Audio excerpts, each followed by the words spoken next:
Hello, si Mr. Strange again and magandang araw sa inyong lahat. Kahit na maulan, sana kayo'y nasa mabuting kalagayan. Sana po hindi kayo nauulanan. Enjoy natin ang ating linggo at sa mga ninong at ninang na patuloy na sumusuporta sa aking channel. Magandang araw po sa inyo. Nga pala, sa bagong ninong, ewan ko kung gusto mo magpakilala, pero binabati ko po kayo. Maraming salamat po sa pag-pledge sa Patreon page po namin. Ingat-ingat lang po tayo ngayong mabasang araw na to. Actually, mabasang araw since 3 days na. First announcement po, pinapasabi ni SR o ni Silent Rasta or iba itawag sa kanya yung maestro or senyor. Marami daw salamat sa sumusubaybay ng kanyang storya. Marami pa pong storya na susunod. Don't you worry. Okay, next announcement. 10K subscribers. Malapit na po. At dahil malapit na siya, naghahanda na po ako ng giveaway.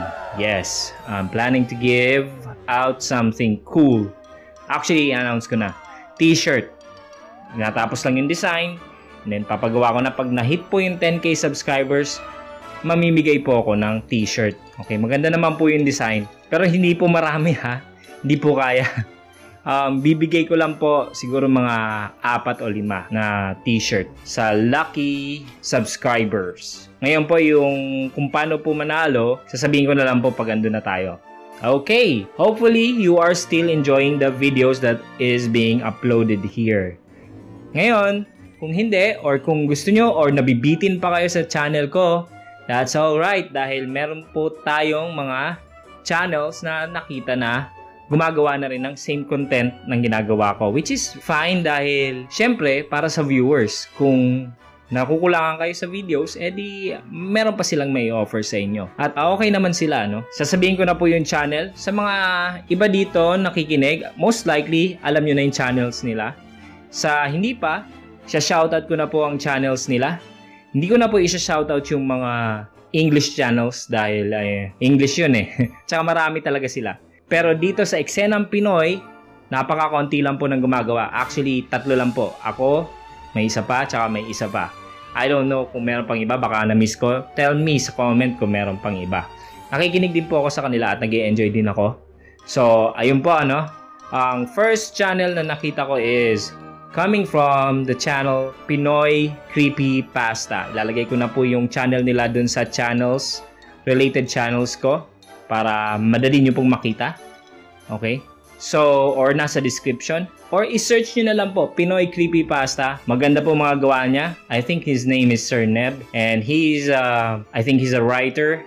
Very good po yung mga stories niya. And also he's posting from Spookify. Also, another channel is The Darker Room. So, yun po, no? Darker Room, shout out. And Pinoy Creepypasta, good luck to you guys. And hopefully someday magkita-kita tayo, mag-meet up somewhere and so on and so forth. I'm shouting you out and hoping for the best for your channels. Sa mga hindi pa alam yung channels nila, go there, subscribe, and maybe even tell them or comment na si Spookify Pinoy ang nagpadala sa inyo. Anyway, so maraming salamat po. Ngayon, kailangan ko po ng tulong para mapabilis yung 10K subscribers. Kailangan ko po ng tulong nyo again. So just share your most loved videos or playlist dito sa akin sa Facebook para may makinig pang iba at mag-subscribe na rin and mapabilis yung paglaki ng channel natin. Now, for the shout-out! Joanna Jewelry Online Shop, sabi niya, she's considering to donate to the channel. Well, thank you po for considering. Okay lang po kung hindi nyo ituloy. Basta, nanonood po kayo and yes, go check out her online shop. I don't know if it's from Facebook or what, but it's Joanna Jewelry Online Shop. For Alan Alandria from Australia, magandang araw sa Australia. Janet Erica Santos from Michael. Kay Vijay Kumar na matagal nang nakikinig. Yes, I've always noticed your comment because kakaiba yung pangalan mo. So, I think you're an Indian. I don't know. Pero maraming salamat sa pakikinig. Yes, I've seen your name on the comment section for a while now. Maraming salamat. Maraming salamat din sa mga gumagamit ng link sa Lazada. Don't forget, if you're planning to buy something from Lazada, you might as well use that to purchase anything in Lazada and I would get a kickback, kumbaga. Si Chris Ayan Moralde, maraming salamat. At kay Soji Villaseñor, maraming salamat. Also, I've just made a blog, youtubespookyfypinoy.blogspot.com. Basically, makikita nyo doon yung mga kwentong pinapadala dito na hindi ko na napopost for YouTube. May mga dahilan kung bakit hindi napopost. It's either maiksi, hindi gaanong engaging, kulang pa, hilaw pa, or something. Basta, hopefully, huwag kayong ma-offend. And yeah, let's go on with the show. So, intro!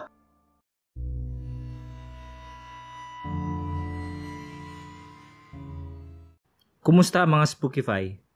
Sorry if medyo natagalan sa pag-update. Huwag sana kayong magtampo kaagad ha. Okay, heto na ulit ako. Magpapatuloy na tayo ulit sa kwento. Isang linggo nakalipas mula na makalabas si Moy sa ospital. Balik na ulit kami sa dati naming banding. Salamat sa Diyos at tuluyan ng magaling si Moy. Kaya nung araw na birthday ng asawa niyang si Des, doon sa Iligan City lang naganap yung kaarawan. Kaya atak kami lahat doon. Maluwag yung boarding house ni Des kaya nagkasya naman kami. Sobrang ingay namin. Kasiyahan to the max talaga. Pero nung araw na yun, may napansin kami ni Buddy sa boarding house ni Des. May nakikisabay sa amin. 2 babae na dalaga, kakaiba mga itsura nila. Ang puputi ng balat, yung halos kakulay na nila mga manikin sa mga mall.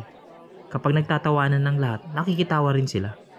Nasa sulok lang sila nakatingin sa amin. Unang-una ko pa lang silang napansin at nakita, alam kong hindi sila tao. Wala kasi silang kilay. Yung mata nila parang tuldok lang na itim. Kakaibang elemento sila. Yung mga damit na suot nila makintab at puti. Kapag tumatawa sila, sumasabay yung boses nila sa mga kasama namin at tumatawa. Pansin ko yung bibig nila pink na pink yung labi. Kaso nga lang parang mga lagari yung ngipin. Patalas din dila nila.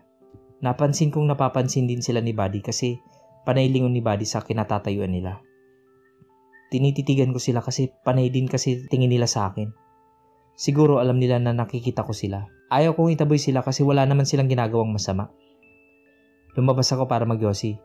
Bawal kasi daw sa loob magyosi, sabi ni Des, kaya lumabas ako. Sumunod si Buddy sa akin at Erwin. Dala-dala nila baso nila at 2 beer. Sa labas na lang daw kami magiinuman.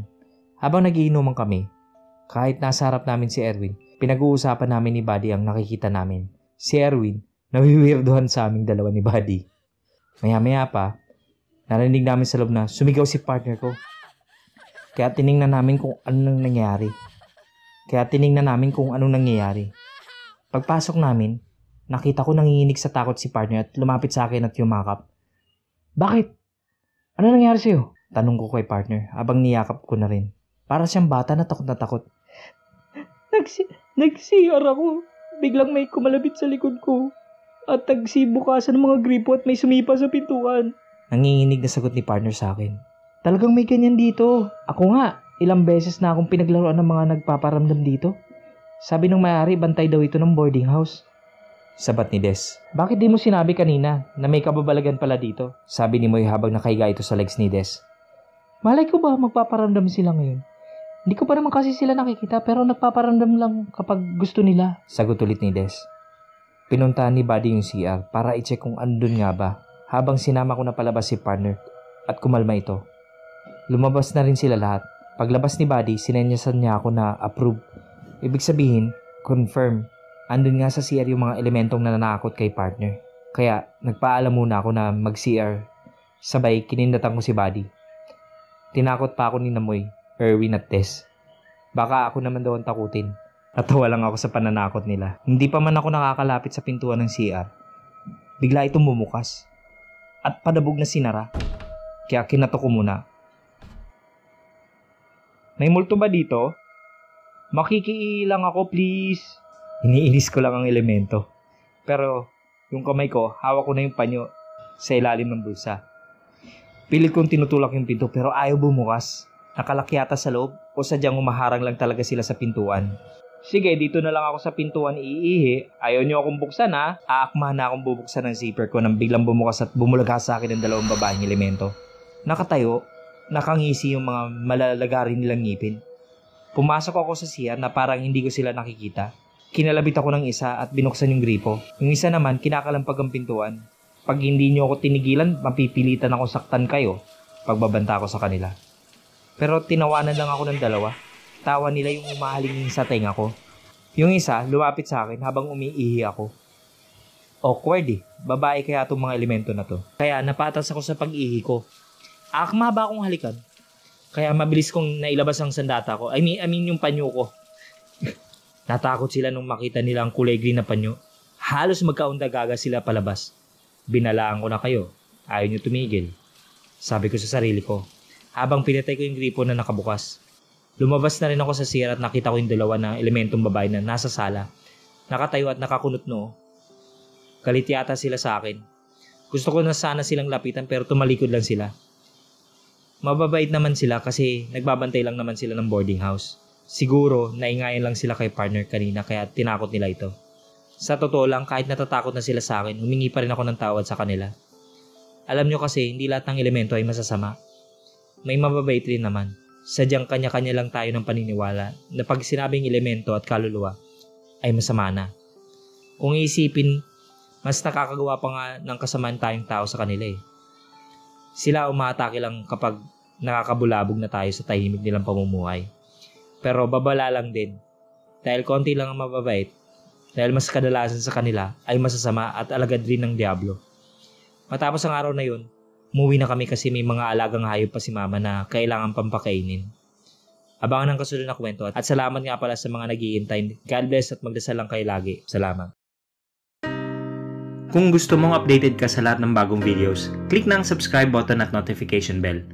Maaari ka ring makatulong sa channel sa pagpunta sa Patreon page, yung link nasa description, kung saan pwede ka magpadala ng pera sa channel. Maski $1 or 50 pesos per month napakalaking tulong na po.